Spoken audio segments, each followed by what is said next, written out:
Shalom, brothers and sisters. Once again, I'm going to bring another lesson, and this lesson is going to be about, actually it's a commandment that the Most High laid before our people, and that's thou shalt not covet.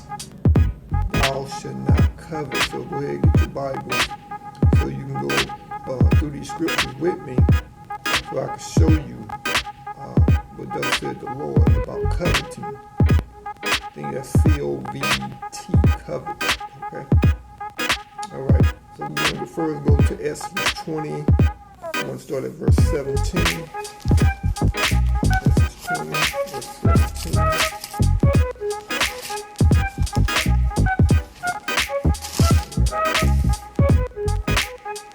All right. It reads, thou shalt not covet thy neighbor's house. Thou shalt not covet thy neighbor's wife.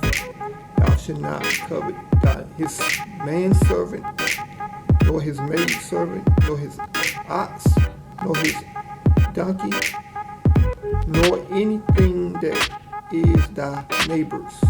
So, in this time, our forefathers, the Israelites, they had manservant and maidservants as well. They had servants that for them, and they had cattle and donkeys and much livestock as well. So this is why this is saying, donkey says ass, which is a donkey, a jackass, basically, and ox. These are working animals. They also are dumb animals, but the whole point of this study is to bring out thou shalt not covet. So we're going to continue on. We're going to go to the New Testament, Matthew 5:27. All right, Matthew 5:27.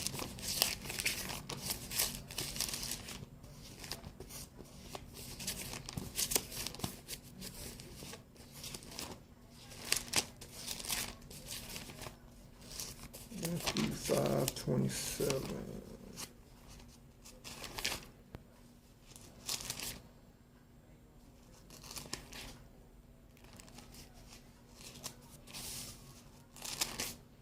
And as you can see, again, I'm going through the scriptures. It's not pre-planned. I don't have the scriptures ready already, but I'm actually opening my Bible up and going through the scriptures to prove the point. Matthew 5:27, and it reads, ye have heard that it was said by them of old time, thou shalt not commit adultery. But I say unto you, that whosoever looketh on a woman to lust after her had committed adultery with her already in his heart. And this is something we all as men deal with, and the women as well, even though it's not really pointed at them, that they look at me, other men, but definitely the brothers, this is something we're dealing with, and we got to come back to what the Most High said. And this is Christ talking. He added to this because he said, if you even look at a woman and lust after her, then you already committed adultery. So Christ actually made this commandment tougher for the brothers. All right? So he's still keeping commandments. Christ, and he added to make it even tougher for us. All right? To show the importance of keeping this commandment. All right? We want to continue on to Romans 7:7. Romans chapter 7, verse 7.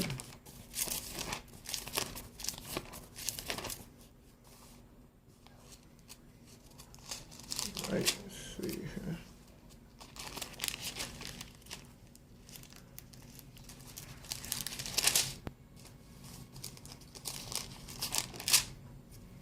And it reads, what shall we say then? Is the law sin? God forbid. We know. Nay, I had not known sin but by the law. So in other words, if the commandments weren't given to our people, and what the judgment was for not keeping these commandments, How can we know what was wrong? How can we know what sin was? Even today, how can we know what sin is if we don't keep commandments? Believe it or not, we keep the laws of this land, and where they got their laws from are from the 10 Commandments. And that's just the foundation of the commandment. We have 613, but they're wrapped up in the 10. So we still keep commandments this day. So why is it hard to keep the whole God's whole commandments? Right?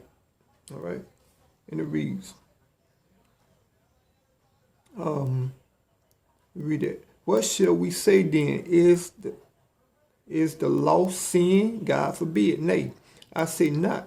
I have not known sin but by the law.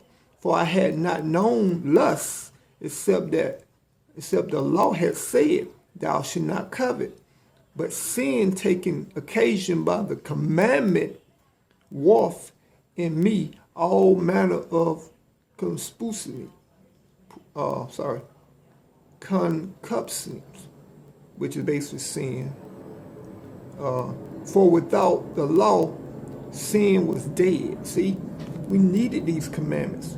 Our forefathers needed these commandments to keep us in line, because all the other nations that were around us were doing sin. They were sinning. But the Lord gave us commandments through Moses, right? So that we would know what not to do to keep us safe and pleasing to our Father, our Creator, our power. All right? That's why it's so important that we keep God's commandments. Just like we keep the law of the land's commands. All right? Let's continue. James 1:12. Almost at the end of the Bible. James 1:12.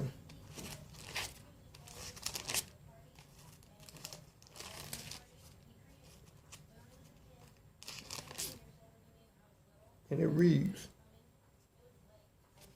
let's see, 1 minute, one moment. Here we went a little too far. There we go. James 1:12, and it reads, matter of fact, 1 through 12 through 15, actually. And it reads, blessed is the man that endured temptation, for when he is tried, he shall receive the crown of life, which the Lord hath promised to them that love him. Let no man say when he is tempted, I am tempted of God. For God cannot be tempted with evil, neither tempted he any man. So it's you, brothers. It's you, sisters. God ain't tempting us. We're doing it to ourselves. Why? Free will. Free will. That's what's doing it to us. And I said to us because we all are dealing with it. All right? But every man is tempted when he is drawn away of his own lust, see, and enticed. Then when lust had conceived, it bringeth forth sin. Then what happens? And this is what Christ was talking about. If you even look upon a woman to lust after her, if you think hard enough, then you're going to try to go talk to the woman, the sister, and then, try to get the number and go further than that, which is going to result in a sin, possibly even adultery. Right? 16. Do not err, my beloved brethren. This is Christ talking to us. James talking to us. All right? He said, do not err. Don't allow temptation to take your joy away from you, your life even away from you. All right? Let's continue. Numbers 11. Going back to the Old Testament. This is, again, I've explained in other videos, precept upon precept. This is how you read the Bible. All right? Precept upon precept. Here a little, there a little. Old Testament, New Testament, Apocrypha. This is the whole Bible. Okay, it was set up. And yes, there's books missing out of the Bible, but this 78 books comprised of the true Bible after 1611. I'm sorry, before 1611, when the whole earth went by. All right, before the Protestants, the Catholics took the Apocrypha out, the 14 books out.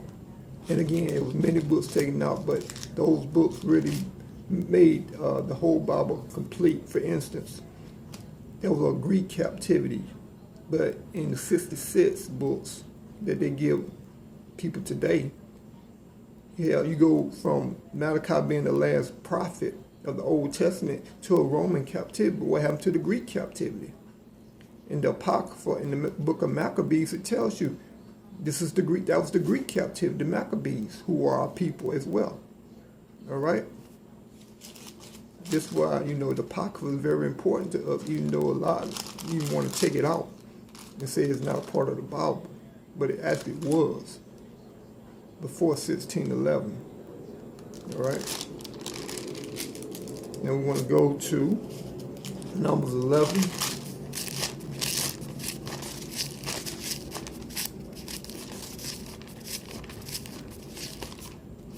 Numbers chapter 11.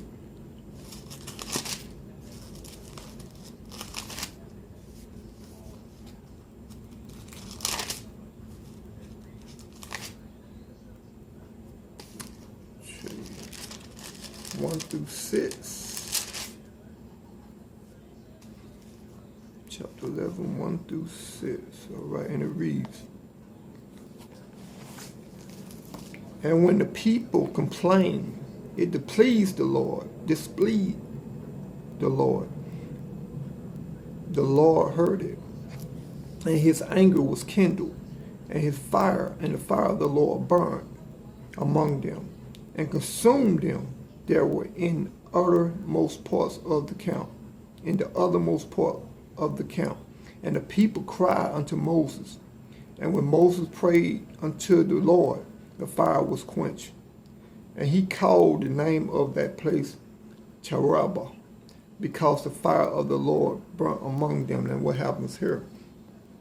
This is when they came out of Egypt. The Lord told Moses, tell Pharaoh, let my people go. And Pharaoh finally let them go. And now they're in the wilderness. And they're complaining, man, we was doing good in Egypt. We ate good. Yeah, we got persecuted, but we ate good. Now we're in this desert, we ain't got no food. This was what's going on. Our people were complaining. And it angered the Lord. And he killed some of them. Yes. Because after all he had did and shown them, they still were complaining. They still didn't believe that he could give them food. He brought them out. He was going to bring them in. So some of them lacked faith, even after they seen the miracles, opening up the sea so they could walk on dry land. But that still wasn't enough for some of them. And you start making idols, because Moses was up there talking to the Most High, getting the commandments from the Most High. They thought he had died because he was up there so long, so they started making idols. That's all they seen. The faith still wasn't there. Right? 4. And the mixed multitude that was among them fell a lusting, and the children of Israel also wept again and said, "Who shall give us flesh to eat?" See, they're hungry. They're talking about food. All right. We remember the fish which we ate. We did eat in Egypt freely. See, they talking about Egypt. Why are their minds still? And today, many of our brothers and sisters' minds still in Egypt. We don't want to come back to this word. We don't want to know what the Most High tells us to do, so we can live in peace and rulership again. But we really follow the ways of this land. And it's going to kill us, brothers and sisters, if we don't come back to God's laws. All right? So it says, in the mixed multitude, so when they came out It was a mixed multitude. Other nationalities was in Egypt as well as servants, as slaves. And they cleaned with the Israelites as they came out. And as on down the line, that mixed multitude went the other way because they could not go with Israel. Okay? Let's read.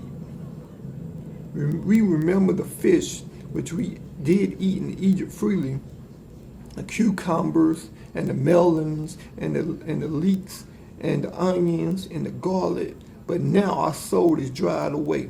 There's nothing at all besides this manna before our eyes. So for them, the manna was not good enough for them. They said, this all we got? But the Most High sustained them. And at this time, brothers and sisters, they wore sandals. And not one of those sandals were tore as they were going through the wilderness. That's why it took them 40 years to make an 11-day journey. 40 years. Because Egypt was still in their mind. All right, let's continue. Now we want to go to Joshua. Well, you know what? Let's stay in Numbers 18 and 20. Let's go there. And say thou unto the people, sanctify yourselves against the morrow. Talking about tomorrow. Sanctify yourselves tomorrow, and ye shall eat flesh, for ye have wept in the ears of the Lord, saying, who shall give us flesh to eat? For it was well with us in Egypt. Therefore the Lord will give you flesh, and ye shall eat. So now Most High give them food. They complain so much that he said, you know what? I'm going to give them what they want. I'm going to give them flesh. Because as you see, they talked about what did they eat. We ate cucumbers, melons, leeks, onions, and garlic. Do you see meat in that? Because we were never meant to eat meat. Guys, people were never meant to eat meat. But this is why we eat meat today, because of our ancestors coming out of Egypt complaining about the manna. They weren't satisfied with that. This is why our body is dealing with all these diseases and fighting all these things that's coming against us. This is why there's poison in the food. Because they know we like to eat meat. But we didn't eat meat in the beginning until our forefathers start complaining. So the Most High gave them what they wanted. All right, let's read 19. Ye shall not eat 1 day, nor 2, nor 5 days, neither 10 days, nor 20 days, but even a whole month, until they come out of your nostrils. So he gave them so much meat, they didn't know what to do with all of it. They couldn't eat all of it so much. He said, you weren't going to be a 1 day. I'm going to give you a whole month's worth. You want it that bad? Here. All you can eat. KFC, whatever. You know what I'm saying? So it come out your nostrils. So much food, your belly's going to be so full. That actually goes into obesity. You wonder why we have obesity in our community. All right. 19. Ye should not eat 1 day, nor 2 days, nor 5 days, nor 10 days, nor 20 days, but even a whole month, until it comes out of your nostrils, and it be loathsome unto you, because that ye have despised the Lord which is among you, and have wept before him, saying, why came we forth out of Egypt? See? You have so much that you can get tired of eating it. Forget this. I don't want none more of this anymore. I don't want any more. That's how much he gave them. Because they despised the Lord who was with them, kept them safe. The sandals never wore out.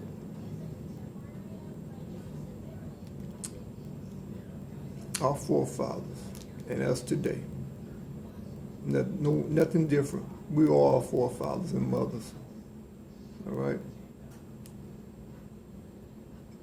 Now let's read. I'm gonna go 31 through 34.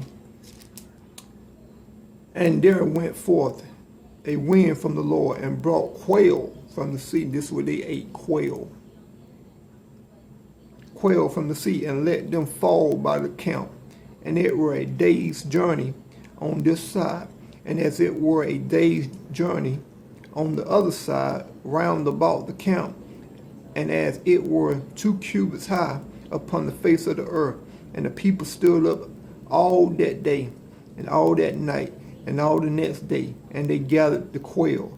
He that gathered at least gathered 10 hormones, and they spread them all abroad for themselves round about the count. And while the flesh was yet between their teeth, ere it was chewed, the wrath of the Lord was kindled against the people, and the Lord smote the people with a very great plague. See, they angered the Lord. Y'all full yet? Y'all full? You want some more? It angered the Lord because why? They trusted in Egypt more than the Most High, what he could do for them. Right? 33.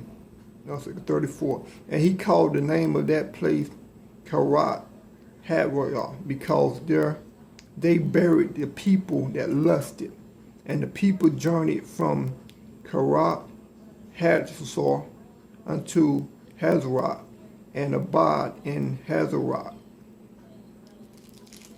All right, let's keep going. Now we want to go to Joshua 7. Joshua 7. See the importance of keeping God's laws and trusting the Most High. Very important, brothers and sisters. Very, very important for us, because he gave us the commandments, and only us. And we're supposed to teach the nations to keep these laws as well, because they can sojourn with us for a temporary period, of course, according to the scriptures. All right. Now, Joshua 7.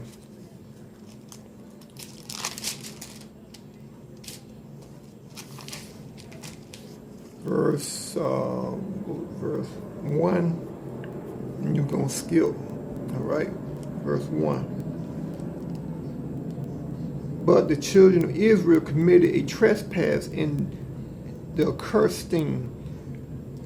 For Ahan, the son of Carmi, the son of Zabadi, the son of Zara, of the tribe of Judah, took of the accursed thing, and the anger of the Lord was kindled.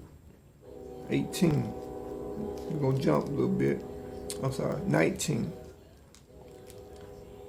And Joshua said unto Achan, my son, give, I pray thee, glory to the Lord God of Israel, and make confession unto him, and tell me now what thou hast done. Hide it not from me. And Achan answered Joshua and said, indeed, I have sinned against the Lord God of Israel, and thus have I done. When I saw among the spoils a goodly Babylonian garment, and 200 shekels of silver, and wedges of gold of 50 shekels weight, then I coveted them, and took them, and behold, they are hid in the earth in the midst of my tent, and the silver under it. Let's go to 25. And Joshua said, why hast thou troubled us? The Lord shall trouble thee this day. And all Israel stoned him with stones, and burned them with fire, after they had stoned them with the stones. Why? Because they broke God's law of not coveting. Even though they were coveting nations that they conquered as they traveled in the wilderness that came against them, the Most High wiped them out. But they took what the Most High told them not to take. They covered it. And therefore, death was the judgment. And matter of fact, it killed Ahan and his whole family. Wives, children, everybody got it. It was done. Anything that was his. If he had a dog, the dog died too. This is how serious it is about coveting in the Most High's eyes, even to this day, brothers and sisters. All right? Now, let's go 1 Kings 21.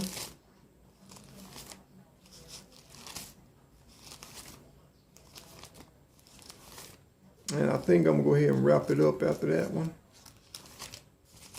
because it's actually a long study, and I'll do a part 2 to give you the other understanding of the same subject of thou shalt not covet. Let's go here, Kings. Excuse me.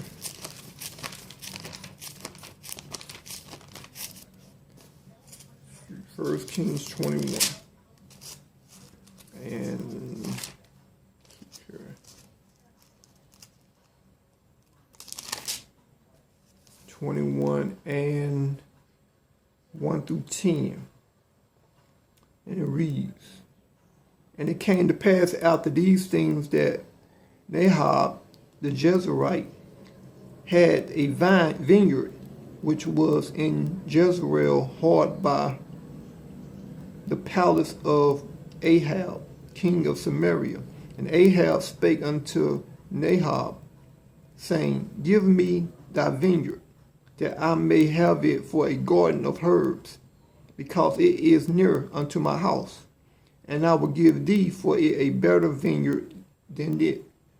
Or if it seem good to thee, I will give thee the worth of it in money. And Nahab said to Ahab, the Lord forbid it me, that I should give the inheritance of my fathers unto thee. And Ahab came into his house, healthy and displeased. Heavy and displeased, because of the word which Nabal the Jezreelite had spoken to him. For he had said, I will not give thee the inheritance of my fathers. And he laid him down upon his bed and turned away his face. And he laid him down upon his bed. In other words, Ahab laid down on his bed and turned away his face and would not eat no bread. Now he's mad because this brother would give him his vineyard, because that's his forefathers thing that he wanted to keep to give to his children. This King Ahab, who had the king of Judah at this time. The King Ahab, who was a king at this time. I'm not sure if it was Judah, but Israel. He had the kingdom, but he wanted to take this man's vineyard. And he was sad because the man said no, because he wanted to keep it for his children. His father's vineyard that got passed down to him, he wanted to give it to his children. But he's upset about this. Let's see what happens. Okay, let's go now to 17. Well, no, let's continue. Let's continue. 5. But Jezebel, his wife, came to him and said unto him, why is thy spirit so sad, that thou eatest no bread? And he said unto her, because I spake with Nahab the Jezreelite, and said unto him, give me thy vineyard for money, or else if it please thee, I will give it another vineyard for it. And if he answer, I will not give thee. And he answered, I will not give thee my vineyard. And Jezebel, his wife said unto him, doesn't thou now govern the kingdom of Israel? Arise and cake bread, and let thy heart be merry. And eat bread, and let thy heart be merry. I will give thee the vineyard of Naboth, the Jezreelite. So now here come his wife, and she's plotting. Oh, aren't you the king of Israel? Wait a minute, I can get you that vineyard for you. Plotting against this man's vineyard. Coveting. All right.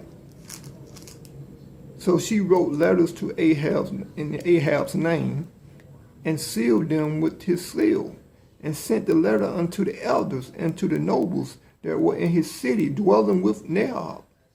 And she wrote in the letters, saying, proclaim a fast, and set not Naboth both on high among the people, and set 2 men, sons of Bezalel, before him, to bear witness against him, saying, thou didst blaspheme God and the king, and then carry him out and stone him that he may die. You see this madness? She's plotting against this man. You're going to set him up on high first, and it might be familiar. Set him up on high, then have the man that was with him accuse him of a crime of blaspheming God, which is major. So people can stone and kill this man so he can take his stuff. It's madness. Our people did it, and we do it this day. All right? All right, 11. And the men of his city, even the elders and the nobles who were the inhabitants in the city, did as Jezebel had sent unto them, and as it was written in the letters which she had sent unto them. They proclaimed a fast and set Naboth on high among the people. See what they did? And there came in 2 men, children of Belial, and sat before him, and the men of Belial witnessed against him. And that's another commandment. Thou shalt not bear false witness against thy brother. And this is what they did. Breaking all kind of commandments. And this is Israel. No other nation. This is the Israelites. This is what we do today against each other. All right. And it says, and there came 2 men, children of Belial, and sat before him, and the men of Belial witnessed against him, even against Naboth, in the presence of the people, saying, Naboth did blaspheme God and the king. Then they carried him forth out of the city and stoned him with stones, that he died. Then they sent to Jezebel, saying, Naboth is stoned and is dead. You see this madness? Just for a vineyard. And he told me, yeah, I'll give you another vineyard. Ahab did. Why did he want this man's vineyard that bad? Why did he want to covet another man's vineyard that he's trying to keep for his children?